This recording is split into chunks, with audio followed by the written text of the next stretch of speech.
Not a choice in 1790, it was nature in 1790. You are rebuilding nature. This is what you do. You build a common base that other people can build upon. You make money, well, not enough, but some of you make money off of this. This is your enterprise. You create like it's 1790. That's your way of being. And you remind the rest of the world of what it was like when creativity and innovation was a process where people added to common knowledge. In this battle between a proprietary structure and a free structure, you show the value of the free. And as announcements such as Real Network's announcement demonstrate, the free still captures the imagination of the most creative in this industry. But just for now. Just for now. Because, just for now, free code threatens, and the threats turn against free code. Let's talk about software patents. There was a guy, Mr. Gates, who's brilliant, right? He's brilliant. He's a brilliant businessman. He has some insights. He's even a brilliant policymaker. Here's what he wrote about software patents. If people had understood how patents would be granted when most of today's ideas were invented and had taken out patents, the industry would be at a complete standstill today. Here's the first thing I'm sure you've read of Bill Gates, which you all 100% agree with. Right? Gates is right. Absolutely right. Then we shift into the genius businessman. The solution is patenting as much as we can. A future startup with no patents of its own will be forced to pay whatever price the giants choose to impose. That price might be high. Established companies have an interest in excluding future competitors. Excluding future competitors. Now, it's been 4 years since this battle came on your radar screen in a way that people were upset about. 4 years, and there has been tiny changes in this space. Of course, there's a bunch of Tim changes, right? Tim went out there and he set up something to attack bad patents. That was fine. There was a bunch of Q. Todd Dickinson changes. He was the former head of the Patent Commission, never saw a patent he didn't like, but he said some things to make some minor changes in how this process should work.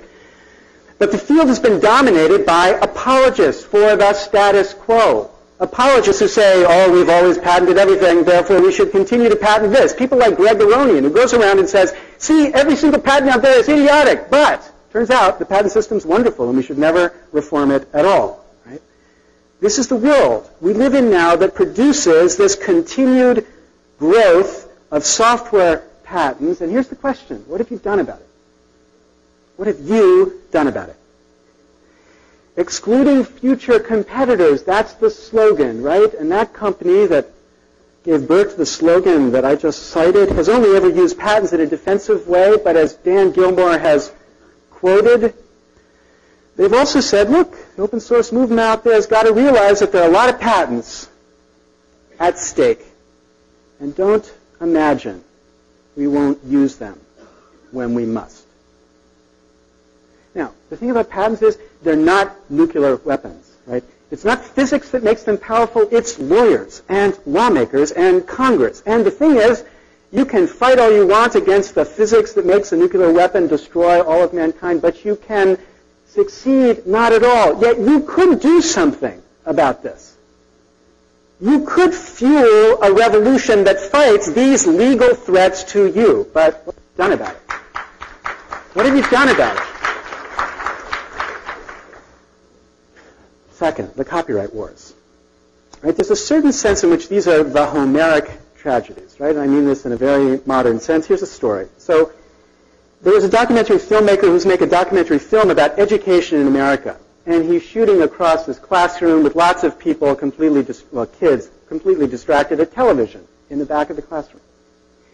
When they get back to the editing room, they realize that on the television you can barely make out the show for 2 seconds. It's The Simpsons, Homer Simpson on the screen.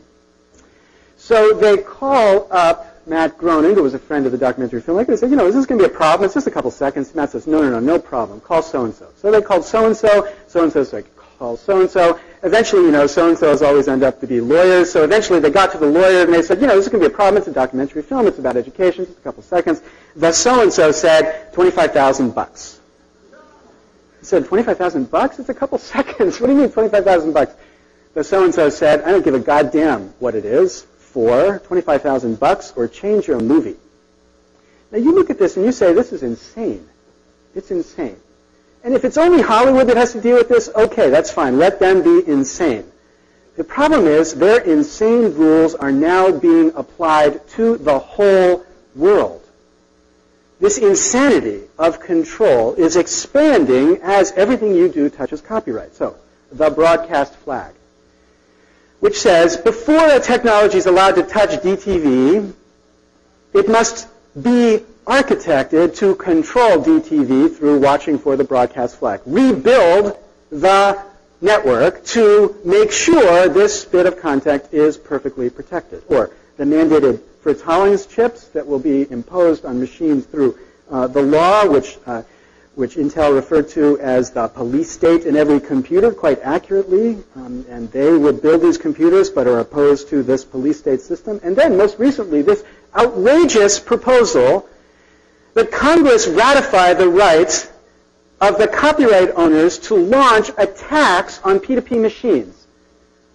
Malicious code that goes out there and tries to bring down P2P machines. Digital vigilantism. And not only does, you're allowed to sue if they do it and they shouldn't have done it, but you have to go to the Attorney General and get permission from the Attorney General before you're allowed to sue about code that goes out there and destroys your machine when it shouldn't be allowed to have destroyed your machine. This is what they talk about in Washington. This is what they're doing. And the question is, this is their, as Jack Valenti says, terrorist war they're fighting against you and your children. They're terrorists, right? Now you step back and you say, for what? Why? What's the problem here? And they say, it's to stop the harm which you are doing. So what is that harm? Right? What is the harm which is being done by these terrible peer-to-peer networks out there? Take their own numbers. They said last year 5 times the number of CDs sold were traded on the net for free, 5 times. Then take their numbers about the harm caused by 5 times the number sold being traded for free. A drop in sales of 5%. 5%. Now, there was a recession last year, and they raised their prices, and they changed the way they counted,